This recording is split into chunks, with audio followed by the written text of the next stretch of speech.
Hello everyone, welcome to my YouTube channel Maths with Brain. So today we will learn about the chapter mensuration.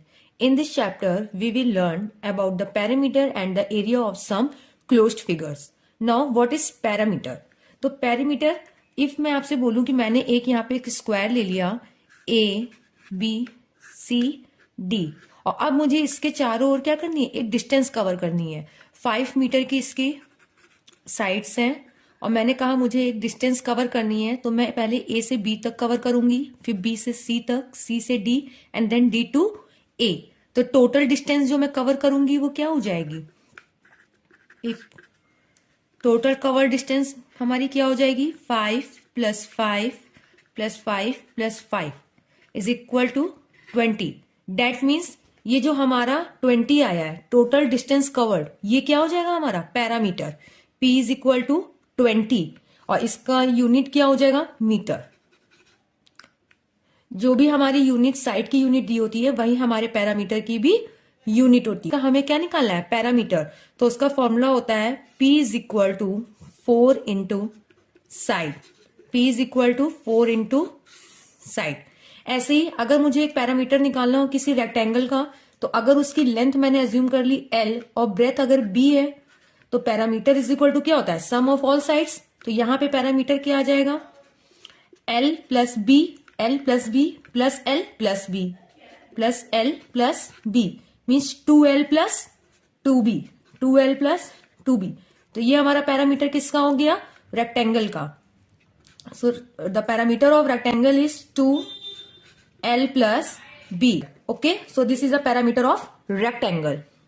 What is the parameter of triangle. अगर हम triangle equilateral triangle ले लें, means इसकी all sides क्या हो जाएं, equal हो जाएं, सारी साइड्स इक्वल हो जाएं, तो पैरामीटर ऑफ ट्रायंगल क्या हो जाता है, P is equal to 5 + 5 + 5 means 15। तो यहाँ parameter is equal to 3 × side. Okay, तो चलिए अब हम जानते हैं कि जो हमारे पैरामीटर के क्वेश्चंस होते हैं वो किस टाइप के होते हैं। मीन्स अगर मुझे कोई एक स्क्वायर दे दिया जाए और इसका पैरामीटर मैं कह दूं कि 20 है, पैरामीटर 20 है और मुझसे इसकी साइड पूछ ले, तो हम कैसे निकालेंगे, we know that parameter is equal to 4 × side. Now parameter is equal to क्या है, 20 एंड 4 × साइड।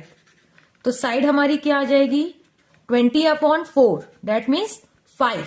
इसी टाइप से अगर कोई रेक्टेंगल दे दिया जाए और उसमें मैं बोलूं कि किसी भी रेक्टेंगल की जो हमारी लेंथ है वो मुझे पूछनी है, मतलब वो क्वेश्चन में पूछ रहा है, और साथ ही साथ इसकी जो ब्रेथ है वो क्या दी गई है, 7 and the parameter is equal to 63। तो अब पैरामीटर ऑफ रेक्टेंगल का फॉर्मूला क्या होता है, P is equal to 2L + B। So parameter upon 2 is equal to क्या हो जाएगा, L + B। अब तो L की जगह हम L लिख लेंगे, B की जगह पे हम 7 रख देंगे। P इज इक्वल टू क्या है हमारा, 63। 63/2 इज इक्वल टू L + 7। तो L इज इक्वल टू आ जाएगा 63/2 - 7 है वो क्या आ जाएगी, 49/2। लेंथ आ जाएगी रेक्टेंगल की और ब्रेथ हमें 7 दी गई है, पैरामीटर हमें 63 दिया हुआ था। तो इस टाइप के जो क्वेश्चंस हैं वो हमारे पैरामीटर से बनते हैं। अगर कोई दूसरे क्लोज्ड फिगर का पैरामीटर पूछ लेता है, लाइक जैसे पूछ लिया किसी पेंटागन का, मैंने एक पेंटागन बना दिया या हेक्सागन बना दिया, अब मैं इसे बोलूंगी कि मुझे इसका पैरामीटर बताओ, तो इसका पैरामीटर क्या हो जाएगा, parameter is equal to sum of all sides. ये जितनी भी साइड्स दी होंगी उसमें इन सबका मैं सम कर दूंगी, तो हमारा क्या आ जाएगा यहाँ पे, पैरामीटर। तो पैरामीटर का एक और मेन फॉर्मूला होता है, वो होता है parameter is equal to sum of all sides. Okay, now come to the next point, area. अब एरिया क्या होता है, जैसे मैंने ये एक स्क्वायर प्लॉट बना दिया, अब मैं इसमें बोलूं कि मुझे इसको गार्डन बनाना है और इसके अंदर मुझे क्या लगानी है, पूरे में ग्रास फिल करनी है, तो इसका एरिया क्या होगा। अभी तक पैरामीटर में हम लोग क्या निकालते थे, इसकी सिर्फ बाउंड्री का सम करते थे।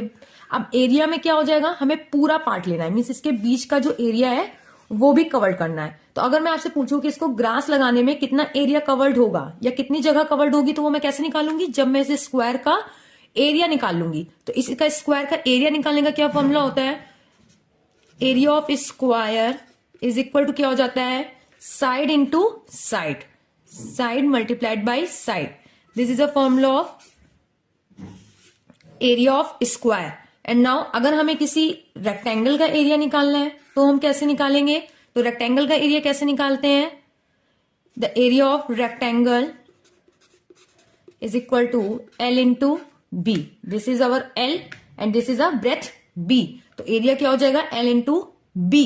अब जैसे पैरामीटर में जो यूनिट होती थी वो जो साइड की यूनिट होती थी वही होती थी, लेकिन एरिया में क्या यूनिट हो जाती है? अगर हमारे साइड की यूनिट मीटर में दी गई है, ओके, तो हमारा जो इसकी यूनिट होगी वो क्या होगी? Metre square. मीन्स जो हमारे एरिया आएगा वो आंसर में क्या आएगा? यहाँ पे हमारा कुछ भी आंसर आएगा और आगे हम लोग यूनिट क्या लिखेंगे?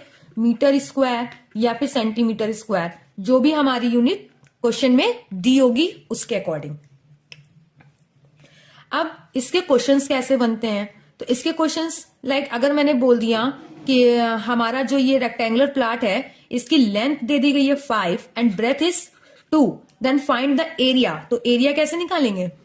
एरिया इज इक्वल टू हो जाएगा 5 मल्टीप्लाइड बाई 2 मीन्स 10. और अगर स्क्वायर की निकालनी होगी तो उसको भी हम लोग सेम ऐसे ही करेंगे. स्क्वायर का एरिया निकालने के लिए क्या करेंगे? 5 multiplied by 5 multiplied by 5 that means 25 metre square. This is a method of finding area of square and area of rectangle. अब अगर मैं बोलूं कि मुझे किसी भी स्क्वायर का पैरामीटर दे दिया गया है, मीन्स पैरामीटर मुझे मिल गया 20 और वो पूछ रहा है एरिया, तो इस टाइप के क्वेश्चन हम कैसे सॉल्व करेंगे? इफ पैरामीटर गिवन हो और एरिया पूछा जाए तो फर्स्ट ऑफ ऑल हम लोग क्या करेंगे? पैरामीटर से हम लोग क्या निकाल लेंगे? Side. We know that parameter is equal to क्या होता है? 4 इंटू साइड. तो यहां से साइड कितनी आ जाएगी हमारी? पैरामीटर 20 है, 20 अपॉन 4 इज इक्वल टू 5. तो अब एरिया कैसे निकलेगा? स्क्वायर में ऑल साइड्स आर इक्वल, सो अगर एक साइड 5 है तो बाकी सारी साइड भी 5 होंगी. तो एरिया क्या हो जाएगा? 5 मल्टीप्लाइड बाई 5 दैट मीन्स 25. तो इस टाइप के क्वेश्चंस जो है वो हमारे इस चैप्टर से पूछे जाते हैं.